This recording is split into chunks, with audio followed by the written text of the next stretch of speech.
एक बार की बात है, एक दयालु राजा था जो परमात्मा का बहुत भक्त था।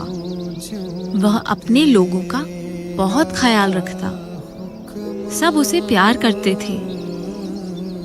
एक दिन परमात्मा उस राजा से इतना खुश हुआ कि उसने राजा को दर्शन दिए और कहा, हे राजन, मैं तुमसे बहुत खुश हूं।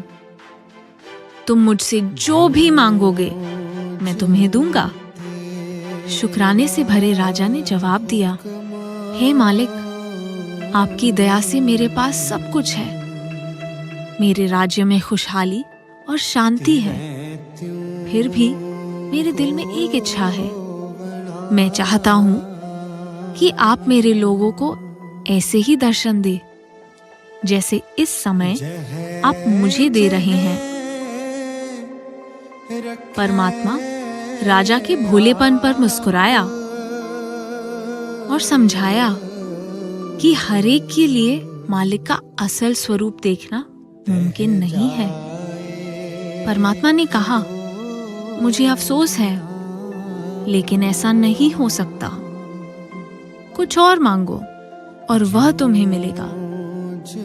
लेकिन राजा बार बार विनती करता रहा, क्योंकि वह चाहता था कि उसके लोग भी परमात्मा को उसी रूप में देखें जिसमें वह देख रहा था। मालिक, मेरी विनती की लाज रखो। आपके दर्शन मेरे लोगों को बेहद खुशी और सोझी देंगे। राजा के निस्वार्थ भाव और भक्ति को देख परमात्मा के दिल में दया आ गई। ठीक है, परमात्मा ने कहा, अपने लोगों को इकट्ठा करके कल सुबह उस पहाड़ पर ले आना। मैं तुम सबको वहीं मिलूंगा। खुशी से भरे राजा ने सारे राज्य में ढिंडोरा पिटवा दिया। उसके सैनिक घर घर जाकर घोषणा कर रहे थे, कल सुबह पहाड़ पर जाना, परमात्मा हमें दर्शन देंगे। राजा और रानी आगे चलते हुए हमें राह दिखाएंगे। अगली सुबह उम्मीद से भरे राज्य के लोग विशाल पहाड़ की तलहटी में इकट्ठे हुए। उनका दिलों में जोश भरा हुआ था। आखिरकार वे सब परमात्मा के दर्शन करने वाले थे। जैसे ही पहाड़ की यात्रा शुरू हुई, उन्हें रास्ते में तांबे के सिक्कों का ढेर दिखाई दिया। कुछ लोगों को लालच आ गया और वे उस तरफ मुड़ गए।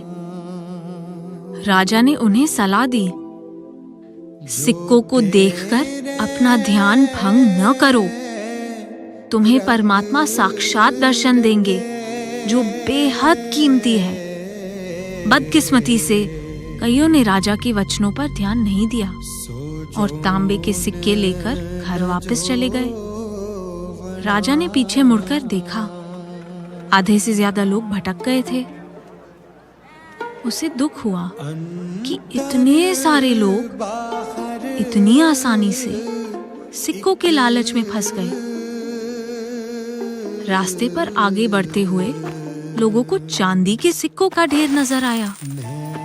फिर से कुछ लोगों ने यह सोचते हुए राजा का साथ छोड़ दिया कि यह सुनहरी मौका फिर नहीं मिलेगा। वे भी अपनी नई हासिल हुई दौलत को लेकर वापस चले गए। राजा की उदासी बढ़ गई। उसने एक बार फिर पीछे मुड़कर देखा। थोड़े ही लोग रह गए थे। उसने अपने आप से कहा, चलो, कम से कम कुछ को तो परमात्मा में विश्वास है और वे सोचते हैं कि उसके दर्शन दुनियावी दौलत से ज्यादा अहम है। चलते हुए अभी ज्यादा देर नहीं हुई थी कि उन्हें सोने के सिक्कों का ढेर नजर आया। इस बार लगभग सभी लोग, यहाँ तक कि राजा के परिवार वाले भी सोना लेने के लिए दौड़े। वे भी जेबों में सोना भरकर वापस घर को चले गए। यह देखकर कि सिर्फ रानी ही साथ रह गई है, राजा का दिल बैठ गया। दुखी दिल से उसने कहा, देखो ये दुनियावी चीजें कैसे लोगों को भटका देती है। वे समझते ही नहीं हैं कि परमात्मा के दर्शन कितने जरूरी हैं। ये सारी दुनियावी दौलत उसके आगे फीकी है। राजा का दुख साझा करते हुए रानी ने भी हामी भरी और दोनों अकेले उस रास्ते पर आगे बढ़ते गए।